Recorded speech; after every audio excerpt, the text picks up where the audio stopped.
കുട്ടി വരുന്നേ എന്തമ്മ അവിടെ? അല്ല, ഇവിടെ അത്രയും ആൾക്കാരുണ്ടായിട്ട് ഇമ്മാന്റെ കുട്ടി എന്തിനാ ഈ തുണിക്കുപ്പാർക്കാൻ മേലക്ക് പോണു?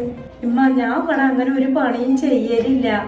ഇമ്മ തന്നെയാണ് എല്ലാം ചെയ്യല്. ഇപ്പൊ താത്ത വന്നപ്പോ താത്തയും കൂടി ചെയ്യണമ്മ. ഇതൊക്കെ ഈ തിരുമ്പിയത് ഇതല്ല, കൊറേ ഞാൻ അവിടെ അപ്പുറത്ത് ആ സൈഡിൽ വിരിച്ചിട്ടിപ്പോ. എന്നിട്ടാ ഞാൻ കേറി വരുന്നത്. അതൊക്കെ താത്തയാണെന്ന് തിരുമ്പിക്കണമ്മ. കുട്ടിക്ക് പറ്റണത് അവിടെ നിക്കട്ടെ, അതുപോലെതാണ്. ഈ തടി ഇളമിച്ചിക്കണ നേരത്തെ അനക്ക് എന്തേലും പറ്റിയ എന്താ കാട്ടുക?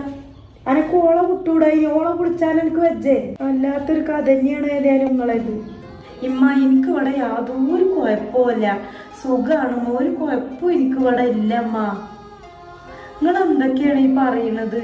അങ്ങനെയൊക്കെ ഇപ്പൊ ഉണ്ടോ? ഞമ്മളെ കുട്ടി, ഇങ്ങളെ കുട്ടി, ഇവിടുത്തെ ഒരു കുട്ടീന്റെ വയലിനെ ഞാൻ പറഞ്ഞില്ലേ, ഇവിടുത്തെ ഒരു കുട്ടി തന്നെയാണ് ഞങ്ങൾക്ക് തരൂ. ഓളൊരു മരിയോളായിട്ടൊന്നും ഇവിടെ ആരും കണ്ടിട്ട്